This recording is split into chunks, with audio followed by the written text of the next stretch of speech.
ಎಲ್ಲರಿಗೂ ನಮಸ್ಕಾರ. ಇವತ್ತಿನಿಂದ ಅನುಪಮ ನಿರಂಜನ ಅವರ ಮಾಧವಿ ಅನ್ನೋ ಕಥೆಯನ್ನು ಹೇಳಲಿಕ್ಕೆ ಹೊರಟಿದ್ದೀನಿ. ಇದು ಕೂಡ ಮಹಾಭಾರತದಲ್ಲಿ ಇರುವಂತಹ ಒಂದು ಕತೆ. ಉದ್ಯೋಗ ಪರ್ವದಲ್ಲಿ ಕೂಡ ಇದರ ಒಂದು ಉಲ್ಲೇಖ ಇದೆ ಅಂತ ಆಕೆ ಹೇಳಿದ್ದಾರೆ. ಈ ಕತೆ ನನಗೆ ತುಂಬ ಅಚ್ಚುಮೆಚ್ಚಿನದಾಗಿತ್ತು. ಹಾಗಾಗಿ ನಿಮಗೂ ಒಂದು ಸ್ವಲ್ಪ ಇದರ ಸವಿಯನ್ನು ಉಣಿಸೋಣ ಅಂತ ಹೊರಟಿದ್ದೀನಿ. ಈ ಮಾಧವಿ ಮೊದಲು ಯಾಕೆ ತಗೊಂಡಿದ್ದು ಈ ಕಥೆಯನ್ನು ಅಂತಂದರೆ, ಹಿಂದೆ ಸ್ತ್ರೀ ದಾಸ್ಯದ ಬಗ್ಗೆ ಎಲ್ಲರಿಗೂ ಗೊತ್ತಿರುತ್ತೆ. ಅದನ್ನು ಆಮೇಲೆ ಹೇಳ್ಕೊತಾ ಹೋಗ್ತೀನಿ. ಅದ್ರ ಬಗ್ಗೆ ಮೊದಲು ದಂಗೆ ಎದ್ದವಳು ಅಥವಾ ಬಂಡೆದ್ದವಳು ಈ ಮಾಧವಿ ಅಂತ ಹೇಳಿಬಿಟ್ಟು ಹೇಳ್ತಾರೆ. ಈ ಕತೆ ತುಂಬ ನನಗೆ ಇಷ್ಟ ಆಗಿತ್ತು. ನಿಮಗೂ ಸ್ವಲ್ಪ ಹೇಳೋಣ ಅಂತ ಹೊರಟಿದ್ದೀನಿ. ಎಲ್ಲರೂ ಕೇಳಿ, ಸಾಧ್ಯವಾದವರೆಲ್ಲರೂ ಪುಸ್ತಕವನ್ನು ಓದಿ. ನಮಸ್ಕಾರ. ಎಲ್ಲರಿಗೂ ನಮಸ್ಕಾರ. ಇವತ್ತಿನಿಂದ ಒಂದು ಹೊಸ ಕಥೆಯನ್ನು ಪ್ರಾರಂಭ ಮಾಡ್ತಾ ಇದ್ದೀನಿ. ಅನುಪಮ ನಿರಂಜನ ಅವರ ಮಾಧವಿ ಅನ್ನೋ ಕಥೆಯನ್ನು ಈಗ ಹೇಳಲಿಕ್ಕೆ ಹೊರಟಿದ್ದೀನಿ. ಹಿಂದೆ ಅಂದರೆ ಮಹಾಭಾರತಕ್ಕೂ ಕೂಡ ಮೊದಲೇ ಈ ಊಳಿಗಮಾನ್ಯ ಸಮಾಜದಲ್ಲಿ ಏನಾಗಿತ್ತು, ಹೆಣ್ಮಕ್ಳನ್ನು ಕೊಳ್ಳೋದು ಅಥವಾ ಮಾರೋದು ಅಥವಾ ದಾನ ಮಾಡೋದು ಇವು ಕೂಡ ತುಂಬ ಸಾಧಾರಣ ಪದ್ಧತಿ ಆಗಿರುತ್ತೆ. ಈಗ ಈ ಕಥೆಯಲ್ಲಿ ಬರೋದು, ಯಯಾತಿ ಅನ್ನೋ ಒಬ್ಬ ರಾಜ ತನ್ನ ಮಗಳನ್ನು ಈ ರೀತಿ ಬಾಡಿಗೆಗೆ ಕೊಡ್ತಾನೆ. ಇದು ಮಹಾಭಾರತದ ಉದ್ಯೋಗ ಪರ್ವದಲ್ಲಿ ಬರುತ್ತೆ. ಇನ್ನು ಈ ಕತೆ ಮಹಾಭಾರತಕ್ಕಿಂತ ಮೊದಲೇ ಬರೋದು ಅಂತ ಒಂದು ನಂಬಿಕೆ ಇದೆ. ಯಾಕೆ ಅಂತಂದರೆ, ಈ ಕಥೆಯಲ್ಲಿ ಬರ್ತಕ್ಕಂತಹ ಮಾಧವಿಯ ತಂದೆ ಯಯಾತಿ ಅಂತ ಹೇಳಿಬಿಟ್ಟು ಅವನು ಕುರುವಂಶದ ಮೂಲಪುರುಷ ಆಗಿರ್ತಾನೆ. ಇವನಿಗೂ ಮತ್ತು ಭೀಷ್ಮನಿಗೂ ಕೂಡ 6 ತಲೆಮಾರುಗಳ ಅಂತರ ಇದೆ ಅಂತೇಳಿ ಹೇಳ್ತಾರೆ. ಇನ್ನು ಈ ಮಹಾಭಾರತ ಸುಮಾರು 1000 ವರ್ಷ ಅಂದರೆ ಕ್ರಿಸ್ತಪೂರ್ವ 1000ರಲ್ಲಿ ನಡೆದಿದೆ ಅಂತ ಒಂದು ನಂಬಿಕೆ. ಹಾಗಾಗಿ ಈ ಮಾಧವಿ ಅನ್ನೋ ಕತೆ ಸುಮಾರು ಅದಕ್ಕಿಂತ ಹಿಂದಿಂದು ಅಂದರೆ ಕ್ರಿಸ್ತಪೂರ್ವ 3ನೇ ಶತಮಾನಕ್ಕೂ ಹಿಂದೆ ನಡೆದಿದ್ದು ಅಂತ ಹೇಳಿಬಿಟ್ಟು ಒಂದು ಊಹೆಗಳು ಇದೆ. ಅಂದರೆ ಆಗಿನ ಕಾಲದಲ್ಲಿ ಹೆಣ್ಮಕ್ಕಳಿಗೆ ಯಾವುದೇ ಒಂದು ಬೆಲೆ ಇರಲಿಲ್ಲ. ಗಂಡ ಅಥವಾ ತಂದೆ ಅಥವಾ ಅಣ್ಣ ತಮ್ಮ ಯಾರಾದರೂ ಕೂಡ ತಮ್ಮ ಮನೆಯ ಹೆಣ್ಮಕ್ಳನ್ನು ಮಾರಬಹುದಾಗಿತ್ತು, ದಾನ ಕೊಡಬಹುದಾಗಿತ್ತು. ಹಸುವನ್ನು ಮಾರಾಟ ಮಾಡಿದ ಹಾಗೆಯೇ ಹೆಣ್ಮಕ್ಳ ವಿಕ್ರಯ ಕೂಡ ನಡೀತಾ ಇತ್ತು. ಜೊತೆಗೆ ನಿಯೋಗ ಪದ್ಧತಿ ಅನ್ನೋದು ಕೂಡ ಇತ್ತು. ಅಂದರೆ ಹೆಂಡತಿಯನ್ನು ಭೂಮಿಯನ್ನಾಗಿ ಮಾಡಿಕೊಂಡು ಬೇರೊಬ್ಬ ಪುರುಷನಿಂದ ಮಕ್ಕಳನ್ನು ಪಡ್ಕೋಬಹುದು. ಈ ಥರದ ಒಂದು ಪದ್ಧತಿ ಕೂಡ ಆಗ ಇತ್ತು. ಇನ್ನು ಹೆಣ್ಮಕ್ಳ ಕರ್ತವ್ಯ ಏನು ಅಂತಂದರೆ, ಮಗುವಿಗೆ ಜನ್ಮ ಕೊಡೋದು ಮಾತ್ರ. ಅದು ಯಾರಿಂದ ಯಾವ ರೀತಿಯಲ್ಲಿ ಇವ್ಯಾವುದನ್ನು ಆಕೆ ಪ್ರಶ್ನೆ ಮಾಡೋ ಹಾಗೆ ಇರಲಿಲ್ಲ. ಗಂಡಸರಿಗೆ ತಮ್ಮ ತ್ಯಾಗವನ್ನು ವಿಧೇಯತೆಯನ್ನು ತೋರಿಸಿದವರು ಆಗಿನ ಕಾಲದಲ್ಲಿ ಆದರ್ಶ ಮಹಿಳೆಯರು ಅಂತ ಕೂಡ ಅನ್ನಿಸ್ಕೊಳ್ತಾ ಇದ್ದರು. ಅಂದರೆ ಯಾವುದೇ ಎದುರು ಮಾತಾಡದೇ ಇದ್ದರೆ ಅವರು ಆದರ್ಶರಾಗಿ ಕಾಣಿಸ್ತಾ ಇದ್ದರು. ಇನ್ನು ನಮ್ಮ ದೇಶದಲ್ಲಿ ಸ್ತ್ರೀ ದಾಸ್ಯದ ವಿರುದ್ಧ ಮೊದಲು ಬಂಡೆದ್ದವಳು ಇದೇ ಮಾಧವಿ ಅಂಥೇಳಿ ಹೇಳ್ತಾರೆ. ಅಂದರೆ ತಂದೆಯಾದಂತಹ ಯಯಾತಿ ಇವಳನ್ನು ಒಬ್ಬ ಮುನಿಪುಂಗವನಿಗೆ ದಾನವಾಗಿ ಕೊಡ್ತಾನೆ. ಆ ಕಥೆಯೆಲ್ಲ ಮುಂದೆ ಹೇಳ್ತಾ ಹೋಗ್ತೀನಿ. ಎಲ್ಲ ಮುಗಿಸಿ ಕೊನೆಗೆ ಬಂದ ನಂತರ ನಿನಗೆ ಯಾರನ್ನು ಬೇಕೋ ಅವರನ್ನು ಮದುವೆ ಮಾಡ್ಕೋ ಅಂತ ಕೂಡ ತಂದೆ ಆದವನು ಹೇಳ್ತಾನೆ. ಆಗ ಅವಳು, ಬೇಡ, ನನಗೆ ಈ ಪುರುಷ ಸಮಾಜದ ಇದೇ ಬೇಡ ಅಂತ ಹೇಳಿಬಿಟ್ಟು, ಹಂಗೆ ಬೇಡ ಅಂತ ಹೇಳಿಬಿಟ್ಟು ಅವರನ್ನೆಲ್ಲ ಧಿಕ್ಕರಿಸಿ ಹೊರಟೋಗ್ತಾಳೆ. ಈಗ ಈ ಕಥೆಯನ್ನು ಪ್ರಾರಂಭ ಮಾಡ್ತೀನಿ. ಇನ್ನು ಈ ಕಥೆಯನ್ನು ಬರೆದವರು ಡಾಕ್ಟರ್ ಅನುಪಮ ನಿರಂಜನ ಅನ್ನೋರು. ಇವ್ರ ಹೆಸರು ಸಾಕಷ್ಟು ಎಲ್ಲರಿಗೂ ತಿಳಿದೇ ಇರುತ್ತೆ. ಇನ್ನು ಈಗ ಕಥೆಯನ್ನು ಪ್ರಾರಂಭ ಮಾಡ್ತೀನಿ. ಗಂಗಾ ಮತ್ತು ಯಮುನಾ ನದಿಗಳ ಸಂಗಮ ಸ್ಥಳದಲ್ಲಿ ಪ್ರತಿಷ್ಠಾನ ನಗರ ಅಂತಕ್ಕಂಥ ಒಂದು ಊರಿರುತ್ತೆ. ಅಂದರೆ ಒಂದು ನಗರ ಇರುತ್ತೆ. ಅದಕ್ಕೆ ಅರಸ ಅಥವಾ ರಾಜನಾದವನು ಯಯಾತಿ ಅಂತ. ಅವನು ಬಹಳ ಶೂರ ಮತ್ತು ಧರ್ಮಿಷ್ಠನಾಗಿರ್ತಾನೆ. ಅವನ ಆಳ್ವಿಕೆಯಲ್ಲಿ ಪ್ರಜೆಗಳು ಸದಾ ಸಂತೋಷಗಳಾಗಿರ್ತಾರೆ, ಸುಖಿಗಳಾಗಿರ್ತಾರೆ. ಆ ಜನಗಳು ಕುಶಲ ಕಲೆಗಳಲ್ಲಿ ನಿಷ್ಣಾತರು ಕೂಡ ಆಗಿರ್ತಾರೆ. ಆ ಭೂಮಿ ಯುದ್ಧಕ್ಕೆ ಬಹಳ ಪ್ರಸಿದ್ಧವಾಗಿರುತ್ತೆ. ಹಾಗೆಯೇ ಯಜ್ಞಯಾಗಾದಿಗಳಿಗೂ ಕೂಡ ಪ್ರಸಿದ್ಧವಾಗಿರುತ್ತೆ. ಇನ್ನು ಈ ಯಯಾತಿ ರಾಜನ ಅರಮನೆ ಊರಿನ ಮಧ್ಯೆ ಇರುತ್ತೆ. ತುಂಬ ಶೋಭಾಯಮಾನವಾಗಿರುತ್ತೆ. ಎತ್ತರವಾದ ಗೋಪುರಗಳಿರ್ತಕ್ಕಂತಹ ಅರಮನೆಯ ಮುಂಭಾಗದಲ್ಲಿ ಓಲಗ ಶಾಲೆ ಮತ್ತು ದೊಡ್ಡದಾದ ಹಜಾರಗಳು ಕೂಡ ಇರುತ್ತವೆ. ಆ ಮನೆಯ ಹಿಂಭಾಗದಲ್ಲಿ ಪ್ರಹರಗಳಿಂದ ಕಾಯಲ್ಪಡ್ತಕ್ಕಂತಹ ಒಂದು ಅಂತಃಪುರ ಇರುತ್ತೆ. ಅಂತಃಪುರ ಅಂದರೆ ಅಲ್ಲಿ ಹೆಣ್ಮಕ್ಳಿರ್ತಕ್ಕಂತಹ ಜಾಗ. ಆ ಅಂತಃಪುರದ ಬಲಪಾರ್ಶ್ವದಲ್ಲಿ ಮಹಾರಾಣಿ ದೇವಯಾನಿಯ ಒಂದು ಮನೆ ಇರುತ್ತೆ.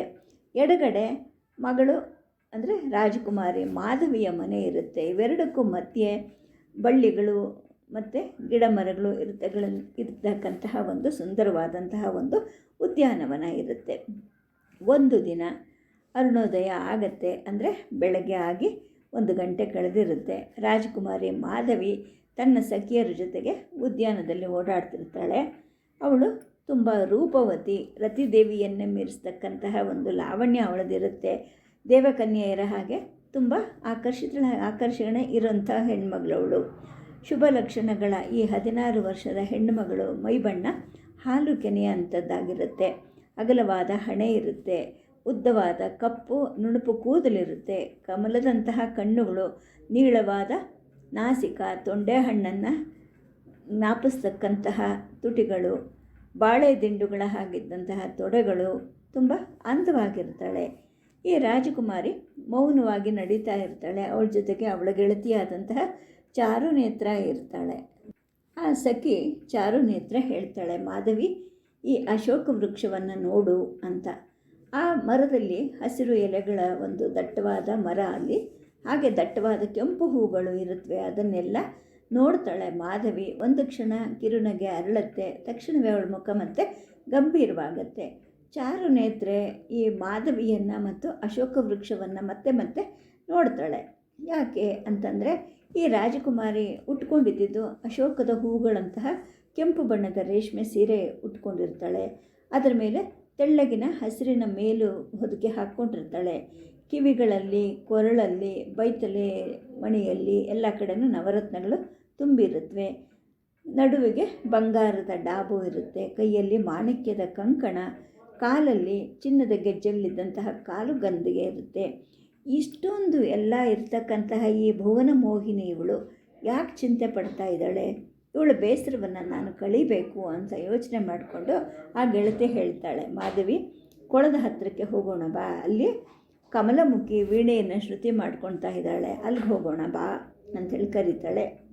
ಆ ಉದ್ಯಾನವನದಲ್ಲಿ ಬೆಳೆದಿದ್ದಂತಹ ಮಾವು, ಸಂಪಿಗೆ, ಕೇದಿಗೆ, ಪಾಟಲ ಈ ಥರದ ಮರಗಳನ್ನು ದಾಟಿ ಅವರು ಅಲ್ಲಿದ್ದಂತಹ ಒಂದು ಪುಷ್ಕರಣಿ ಹತ್ತಿರಕ್ಕೆ ಬರ್ತಾರೆ. ಆ ಕೊಳದಲ್ಲಿ ತಾವರೆ ಮತ್ತು ನೈದಿಲೆ ಹೂಗಳು ಅರಳಿರುತ್ತವೆ. ಹಂಸ ಮತ್ತು ಸಾರಸ ಪಕ್ಷಿಗಳು ನೀರಲ್ಲಿ ಈಜಾಡ್ತಿರುತ್ತವೆ.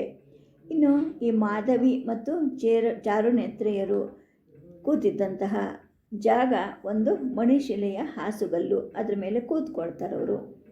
ಸರಿ, ಅಲ್ಲಿದ್ದಂತಹ ಮಿಕ್ಕಂತಹ ಗಾಯಕಿಯರು ಭೂಪಾಲ್ ರಾಗದಲ್ಲಿ ಹಾಡನ್ನು ಹಾಡಲಿಕ್ಕೆ ಪ್ರಾರಂಭ ಮಾಡ್ತಾರೆ.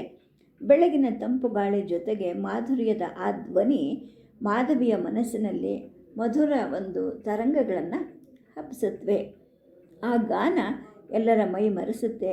ಒಂದು ಹಾಡು ಮುಗಿಯುತ್ತೆ. ಆ ನಂತರ ಇನ್ನೊಬ್ಬ ಗಾಯಕಿ ಇನ್ನೊಂದು ರಾಗವನ್ನು ಎತ್ಕೊಳ್ತಾಳೆ. ಆಗ ಮಾಧವಿ ಅತ್ತಿತ್ತ ನೋಡ್ತಾಳೆ, ಮತ್ತು ಮೇಲೆದ್ದೇಳಕ್ಕೆ ಹೊರಡ್ತಾಳೆ. ಆಗ ಚಾರುನೇತ್ರಿಗೆ ಗೊತ್ತಾಗುತ್ತೆ, ಇವತ್ತು ಯಾಕೋ ನಿನ್ನ ಮನಸ್ಸು ಸಂಗೀತದಲ್ಲಿ ಇಲ್ವಲ್ಲ ಅಂತ ಕೇಳ್ತಾಳೆ. ಮಾಧವಿ ಅದಕ್ಕೂ ಕೂಡ ಏನೂ ಉತ್ತರ ಕೊಡದೆ ಮುಂದಕ್ಕೆ ಹೊರಡ್ತಾಳೆ. ಏನು ಯೋಚನೆ ಮಾಡ್ತಾ ಇದೆಯಾ? ಲತಾ ಮಂಟಪಕ್ಕೆ ಹೋಗೋಣವಾ ಅಂತ ಕೇಳ್ತಾಳೆ. ಇವಳು ಹ್ಞೂ ಅಂತಾಳೆ. ಅಲ್ಲಿ ಮಲ್ಲಿಗೆ ಮತ್ತು ಮಾಲತಿ ಲತೆಗಳನ್ನು ಹಬ್ಬಿಸಿದಂತಹ ಮಂಟಪ ಇರುತ್ತೆ. ಅದರಲ್ಲಿ ಆ ಹೂಗಳು ಅರಳಿ ಅವುಗಳ ವಾಸನೆಯಲ್ಲಿ ತುಂಬಿರುತ್ತೆ. ಅಲ್ಲಿದ್ದಂತಹ ಒಂದು ಆಸನದಲ್ಲಿ ಮಾಧವಿ ಕೂತ್ಕೊಳ್ತಾಳೆ. ನಿನ್ನೆ ನೀನು ಆ ವಿಷಯ ಹೇಳಿದಾಗಿಂದ ಅಂತ ಹೇಳಿಬಿಟ್ಟು ಮಾಧವಿ ಮಾತನ್ನು ನಿಲ್ಲಿಸ್ತಾಳೆ. ಯಾವುದು? ಸ್ವಯಂವರದ ವಿಷಯನ ಅಂತ ಚಾರುಲತಾ ಕೇಳ್ತಾಳೆ. ಅಂದರೆ ಹಿಂದಿನ ದಿವಸ ರಾಣಿ ಅಂದರೆ ಮಹಾರಾಣಿಯಾದಂತಹ ದೇವಯಾನಿ ಸಖಿ ಹಂಸಿನಿ ಮತ್ತು ಚಾರುನೇತ್ರೆಯ ಹತ್ರ ನುಡಿದಿರ್ತಾಳೆ. ಚಾರುನೇತ್ರ, ಒಂದು ಗುಟ್ಟಿದೆ, ಏನು ಗೊತ್ತಾ? ಮಹಾರಾಜರು ನಿನ್ನೆ ದೇವಯಾನಿ ಮಹಾರಾಣಿ ಹತ್ರ ಮಾತಾಡ್ತಾ ಇದ್ದರು, ನಾನು ಕದ್ದು ಕೇಳಿಸ್ಕೊಂಡೆ. ರಾಜಕುಮಾರಿ ಮಾಧವಿಗೆ ಸ್ವಯಂವರ ಮಾಡ್ತಾರಂತೆ ಅಂತ. ಹೌದಾ? ಯಾವಾಗ ಅಂತ ಕೇಳಿದಾಗ, ಈಗ ಕಾರ್ತಿಕ ಅಲ್ವಾ, 3 ಮಾಸ ಕಳೆದು ಮಾಘದಲ್ಲಂತೆ ಅಂತ. ನಿಜನಾ ಅಂತ ಅವಳು ಕೇಳಿದಾಗ, ಹೌದು, ಭೂಮಂಡಲದ ರಾಜಕುಮಾರರನ್ನೆಲ್ಲರನ್ನೂ ಕರೀತಾರಂತೆ. ಗಂಗಾ ಯಮುನಾ ಸಂಗಮ ಆಗ್ತಕ್ಕಂತಹ ಆ ಜಾಗದಲ್ಲಿ ದೊಡ್ಡ ಸ್ವಯಂವರ ಮಂಟಪ ನಿರ್ಮಾಣ ಮಾಡ್ತಾರಂತೆ ಅಂತ. ಅಂದರೆ ಈ ಥರ ಮಾತಾಡಿದ್ದನ್ನು ಚಾರುನೇತ್ರೆ ಮಾಧವಿಗೂ ಮತ್ತು ಅವ್ವೆಗೂ ಹೇಳಿರ್ತಾಳೆ. ಈ ಮಾಧವಿ ಹುಟ್ಟುತ್ತಾನೆ ತಬ್ಬಲಿ ಮಗು, ಅಂದರೆ ಹುಟ್ಟಿದ್ದಂಗೆ ತಾಯಿ ಸತ್ತು ಹೋಗಿರ್ತಾಳೆ. ಇವಳನ್ನು ಸಾಕಿ ದೊಡ್ಡವಳನ್ನಾಗೆ ಮಾಡಿದ್ದು ಅವ್ವೆ ಅಂತಕ್ಕಂಥ ಹೆಣ್ಮಗಳು. ಅವ್ವೆಗೂ ಕೂಡ ತಾನು ಸಾಕಿದ ಮಗು ಮದುವೆ ಮಾಡ್ಕೊಳ್ತಾ ಇದ್ದಾಳೆ ಅಂತ ತುಂಬ ಸಂತೋಷ ಆಗಿರುತ್ತೆ. ಮಾಧವಿಗೆ ನಾಚಿಕೆ ಜೊತೆಗೆ ಸಂತೋಷ ಕೂಡ ಆಗಿರುತ್ತೆ. ಅವಳು ತನ್ನ ಕಾಲು ಬೆರಳಿಂದ ನೆಲವನ್ನು ಕೆರೀತಾ ಕೂತ್ಕೊಂಡಿರ್ತಾಳೆ. ಮಾಧವಿಯ ಈ ಲಜ್ಜೆಯನ್ನು ಗಮನಿಸ್ತಾಳೆ ಚಾರುನೇತ್ರೆ. ಮಾಧವಿ, ನಾಳೆ ನೀನು ಮಾಲೆ ಹಾಕೋ ಹುಡುಗ ಹೇಗಿರಬೇಕು ಅಂತ ಯೋಚನೆ ಮಾಡ್ತಾ ಇದೆಯಾ ಅಲ್ವಾ ಅಂತ ಕೇಳಿದಾಗ, ಹೋಗಮ್ಮ ನೀನು ಹಾಸ್ಯ ಮಾಡಬೇಡ ಅಂತ ಮಾಧವಿ ಹೇಳ್ತಾಳೆ. ಇಲ್ಲ, ಹೇಳು ಹೇಗಿರಬೇಕು ನಿನ್ನ ರಾಜ್ಕುಮಾರ ಅಂತ ಚಾರುನೇತ್ರ ಕೇಳ್ತಾಳೆ. ಆಗ ಮಾಧವಿಗೆ ನಾಚಿಕೆಯಿಂದ ಮುಖ ಎಲ್ಲ ಕೆಂಪಡಿರುತ್ತೆ. ಸುಂದರನಾಗಿರಬೇಕು, ಸುಕುಮಾರನಾಗಿರಬೇಕು, ಇದನ್ನು ಹೇಳ್ತಾನೆ ಅವಳಿಗೆ ಮನಸ್ಸು ಮತ್ತೆ ಬೇರೆ ಕಡೆನೇ ಹೋಗುತ್ತೆ. ತೇಜಪುಂಜವಾದ ಶರೀರ ಇರಬೇಕು, ಅಂಗಗಳಿಗೆ ತಕ್ಕ ಲಾವಣ್ಯ ಇರಬೇಕು, ಲಾವಣ್ಯಕ್ಕೆ ತಕ್ಕ ಯೌವನ ಇರಬೇಕು, ತುಂಬ ಗಾಂಭೀರ್ಯದ ಖನಿಯ ಆಗಿರಬೇಕು, ವಿಶಾಲವಾದ ಹಣೆಗೆ ದೃಷ್ಟಿ ತಾಗಿಸ್ತಕ್ಕಂತಹ ಅಗಲವಾದ ಕಣ್ಣಿರಬೇಕು, ಹರವಾದ ಎದೆ ಇರಬೇಕು, ಸಿರಿಮುಡಿನಲ್ಲಿ ಕಿರೀಟ ಮತ್ತು ಹೊಳಿತಕ್ಕಂತಹ ಕರ್ಣಕುಂಡಲ, ಹಣೆಯಲ್ಲಿ ಕಸ್ತೂರಿ ತಿಲಕ, ಕೊರಳಲ್ಲಿ ಮುತ್ತಿನ ಪದಕ ಇರತಕ್ಕಂತಹ ಸರ, ತೋಳುಗಳಲ್ಲಿ ಅಂಗದ ಭುಜಕೀರ್ತಿ, ಮುಂಗೈಯಲ್ಲಿ ನವರತ್ನದ ಖಡಗಗಳು, ಮೈಗೆ ರೇಷ್ಮೆಯ ದಟ್ಟೆ, ಎದೆ ಮೇಲೆ ಹಾರಾಡ್ತಕ್ಕಂತಹ ಗಾಳಿಗೆ ಹಾರುವ ಕೂದಲುಗಳು, ಈ ಥರ ಇನ್ನೂ ಏನೇನೋ ಕಲ್ಪನೆಗಳನ್ನು ಮಾಡಿಕೊಂಡಿದ್ದು ಅವಳಿಗೆ ನೆನಪಾಗುತ್ತೆ. ಆ ನೆನಪಿನಿಂದಲೇ ಅವಳಿಗೆ ನಾಚಿಕೆಯಾಗಿ ತಲೆ ತಗ್ಗಿಸ್ತಾಳೆ. ನಂತರ ಮುಂದುವರಿಸ್ತಾಳೆ. ಅವನು ಶೂರ ಆಗಿರಬೇಕು, ಉದಾರಿ ಆಗಿರಬೇಕು, ಧರ್ಮಿಷ್ಠ ಮತ್ತು ವಿನಯವಂತನೂ ಆಗಿರಬೇಕು ಅಂಥೇಳಿ ಸೇರಿಸ್ತಾಳೆ. ಆಗ ಚಾರು ನೇತ್ರ ಹೇಳ್ತಾಳೆ, ಈ ಎಲ್ಲ ಗುಣ ಇರೋನು ಈ ಪ್ರಪಂಚದಲ್ಲಿ ಇರ್ತಾನ ಅಂತ. ಇರಬಹುದು, ಅವನು ಏಕಪತ್ನಿ ವ್ರತನಾಗಿರಬೇಕು, ಅಂದರೆ ನನ್ನನ್ನು ಬಿಟ್ಟು ಬೇರೆ ಯಾರನ್ನೂ ಅವನು ನೋಡಬಾರ್ದು ಅಂತ ಕೂಡ ಮಾಧವಿ ಹೇಳ್ತಾಳೆ. ಅಂದರೆ ನಗುತ್ತಾಳೆ ಅವಳು ಚಾರುನೇತ್ರ. ರಾಜ ಅಂದರೆ 1000 ಹೆಂಗಸರ ಸರ್ದಾರ ಅಲ್ವಾ, 1000 ಜನನ ಅವ್ನು ಮದುವೆ ಮಾಡ್ಕೋಬೇಕು ಅಂತ ಹೇಳಿದಾಗ, ಇಲ್ಲ ನನ್ನ ರಾಜ್ಕುಮಾರ ಹಾಗಿಲ್ಲ, ನನ್ನನ್ನು ಮಾತ್ರ ಮದುವೆ ಮಾಡ್ಕೋಬೇಕು ಅಂತ ಮಾಧವಿ ಹೇಳ್ತಾಳೆ. ಚಾರುನೇತ್ರೆ ನಗಕ್ಕೆ ಪ್ರಾರಂಭ ಮಾಡ್ತಾಳೆ. ಮದುವೆ ಆಗೋಕ್ಕೆ ಮುಂಚೆನೇ ಯಾರೋ ಕಾಣದೇ ಇರೋ ರಾಜ್ಕುಮಾರನ ಪರವಾಗಿ ವಾದ ಮಾಡ್ತಿದೆಯಲ್ಲ, ಆಮೇಲೆ ಏನು ಗತಿ ಅಂತ ಕೇಳಿದಾಗ ಅಷ್ಟೊತ್ತಿಗೆ ಲತಾ ಮಂಟಪದ ಬಾಗಿಲಲ್ಲಿ ಯಾರೋ ನಿಂತಂತಾಗುತ್ತೆ. ಮಾಧವಿ ತಲೆ ಎತ್ತಿ ನೋಡ್ತಾಳೆ. ರಾಜ್ಕುಮಾರಿಗೆ ಒಳಿತಾಗಲಿ, ಮಹಾರಾಣಿಯವರು ಹೇಳಿ ಕಳಿಸಿದ್ದಾರೆ ಅಂದ್ಬಿಟ್ಟು ಒಬ್ಬ ದಾಸಿ, ಅಂದರೆ ಹಂಸಿನಿ ಅಂತ ಅವಳ ಹೆಸರು, ಅವಳು ಬಂದು ಹೇಳ್ತಾಳೆ. ಯಾಕೆ ಅಂತ ಮಾಧವಿ ಕೇಳಿದಾಗ, ಲಕ್ಷ್ಮೀ ಪೂಜೆಗೆ ದೇವಸ್ಥಾನಕ್ಕೆ ಹೋಗಬೇಕಂತೆ ಅಂತ ಅಂದಾಗ ಮಾಧವಿಗೆ ತಕ್ಷಣ ನೆನಪಾಗುತ್ತೆ, ಅರೆ ಇವತ್ತು ಕಾರ್ತಿಕ ಶುದ್ಧ ಪಾಡ್ಯ ಅಲ್ವಾ, ಮನೆ ದೇವತೆ ಲಕ್ಷ್ಮೀ ಪೂಜೆಗೆ ಈ ದಿವಸ ಹೋಗೋದು ಎಷ್ಟೋ ದಿವಸದಿಂದ ನಡ್ಕೊಂಬಂದಿರೋ ಪದ್ಧತಿ ಮರ್ತೇ ಬಿಟ್ಟಿದ್ದೀನಲ್ಲ ಅಂತ ಅಂದ್ಕೊಂಡು ತಕ್ಷಣ ಒಳಗಡೆ ಹೋಗ್ತಾಳೆ. ಪೂಜಾ ದ್ರವ್ಯಗಳನ್ನೆಲ್ಲ ತಗೊಂಡು ಬರಲಿಕ್ಕೆ ಅವ್ವೆಗೆ ಹೇಳಬೇಕು ಅಂತ ಹೇಳ್ತಾಳೆ. ಆಗ ಚಾರುನೇತ್ರೆ ಗೃಹದ ಒಳಗಡೆ ಹೋಗ್ತಾಳೆ. ಕ್ಷಣಾರ್ಧದಲ್ಲಿ ಪೂಜಾ ಸಾಮಗ್ರಿಗಳನ್ನೆಲ್ಲ ಸಿದ್ಧ ಮಾಡಿಕೊಂಡು ಬಂಗಾರದ ತಟ್ಟೆಯಲ್ಲಿ ಇಟ್ಕೊಂಡು ಬರ್ತಾಳೆ. ಅವ್ವೆ ಅಂದರೆ ಮಾಧವಿಯ ಸಾಕು ತಾಯಿ ಏನು ಮಾಡ್ತಾಳೆ, ಇವಳ ಮುಂಗುರುಳನ್ನು ತಿದ್ದುತ್ತಾಳೆ, ದೃಷ್ಟಿ ನಿವಾಳಿಸ್ತಾಳೆ. ಹೋಗ್ಬಾ ಮಗು ಅಂಥೇಳಿ ಬೀಳ್ಕೊಡ್ತಾಳೆ. ಬಿಳಿ ಕೂದಲು ಸುಕ್ಕು ಮುಖದ ಅವ್ವೆ ದೇವಯಾನಿ ಅಂತಃಪುರದ ಕಡೆ ಹೋಗ್ತಾ ಇರೋ ಈ ಮಾಧವಿಯನ್ನೇ ನೋಡ್ತಾ ನಿಂತ್ಕೊತಾಳೆ. ನೆನ್ನೆ ಮೊನ್ನೆ ತಾನೇ ಎಳೆ ಕೂಸಾಗಿದ್ದ ಈ ಮಗು ಎಷ್ಟು ಬೇಗ ಇಷ್ಟು ಚೆಲುವಿನ ಸಿರಿ ಆಗಿದ್ದಾಳಲ್ಲ, ಇಂಥ ಮಗುನ ಈ ಮಹಾರಾಜರು ಅಪಶಕುನದ ಮುದ್ದೆ ಅಂತ ಕರೆದುಬಿಟ್ಟಿದ್ರಲ್ಲ ಅಂತ ಹಳೆ ನೆನಪನ್ನು ಅವಳು ಕೆದಕ್ಕೊತಾಳೆ. ಅಂದರೆ ಏನು ಅಂದರೆ ಮಹಾರಾಣಿ ಅಂದರೆ ಮಾಧವಿಯ ತಾಯಿ ಆಗ್ತಾನೆ ಹೆರಿಗೆ ಆಗಿರುತ್ತೆ, ಅವಳಿಗೆ ಸುಂದರವಾದ ಮಗು ಹುಟ್ಟಿರುತ್ತೆ. ಇವಳು ಅಂದರೆ ಇದೇ ಅವ್ವೆ ಓಡ್ತಾ ಹೋಗ್ಬಿಟ್ಟು ಅಂತಃಪುರದ ವಿಶ್ರಾಂತಿ ಗೃಹದಲ್ಲಿದ್ದ ಮಹಾರಾಜನಿಗೆ ಹೇಳಿರ್ತಾಳೆ, ಮಹಾರಾಜರೇ ಹೆಣ್ಮಗು ಹುಟ್ಟಿತು ಅಂತ. ಹೆಣ್ಣ ಗಂಡಲ್ವಾ ಅಂತ ಹೇಳಿಬಿಟ್ಟು ಆ ರಾಜ ಹೇಳಿರ್ತಾನೆ. ಆಗ ಇವಳು ಹೇಳಿರ್ತಾಳೆ, ಮಹಾರಾಣಿ ಹೇಳಿದ್ರು ನೀವು ಬರಬೇಕಂತೆ ಅಂತ. ಆಗ ಆ ಮಹಾರಾಜ ಹೇಳಿರ್ತಾನೆ, ಇಲ್ಲ ನನಗೀಗ ಸ್ವಲ್ಪ ಕೆಲಸ ಇದೆ, ಈಗ ಬರೋಲ್ಲ ಅಂತ ಹೇಳು ಅಂತೇಳಿ ಹೇಳ್ತಾನೆ. ಈ ಮಾತನ್ನು ಕೇಳಿ ಮಹಾರಾಣಿ ಕಣ್ಣಲ್ಲಿ ನೀರು ಬರುತ್ತೆ. ಮಗು ಮಾತ್ರ ಅಮೃತ ಶಿಲೆಯಲ್ಲಿ ಕಳೆದ ವಿಗ್ರಹದ ಹಾಗೆ ಇರುತ್ತೆ. ಅಂದರೆ ಅಷ್ಟು ಚಂದದ ಮಗು ಆಗಿದ್ದರೂ ಕೂಡ ಹೆಣ್ಮಗು ಅಂತ ನೋಡಲಿಕ್ಕೆ ತಂದೆನೇ ಕೂಡ ಬರೋದಿಲ್ಲ. ಮರುದಿನ ಮಹಾರಾಣಿಗೆ ವಿಪರೀತ ಜ್ವರ ಬರುತ್ತೆ. ಅದಕ್ಕೆ ಕಾರಣ ಮಹಾರಾಜ ಬರಲಿಲ್ಲ ಅಂತಕ್ಕಂತಹ ಒಂದು ನೋವು, ಜೊತೆಗೆ ವಿಪರೀತವಾದಂತಹ ರಕ್ತಸ್ರಾವನೂ ಆಗಿರುತ್ತೆ. ಮಹಾರಾಜ ಬರ್ತಾನೆ, ರಾಜವೈದ್ಯರು ಕೂಡ ಬರ್ತಾರೆ, ಗಿಡಮೂಲಿಕೆಗಳು ಏನೇನೋ ಔಷಧಗಳು ಎಲ್ಲ ಆಗುತ್ತೆ. ಆದರೆ ಆ ಮಹಾರಾಣಿ ಉಳಿಯೋದಿಲ್ಲ ಅಂತ ಇದನ್ನೆಲ್ಲ ಅವ್ವೆ ನೆನಪು ಮಾಡ್ಕೊತಾಳೆ.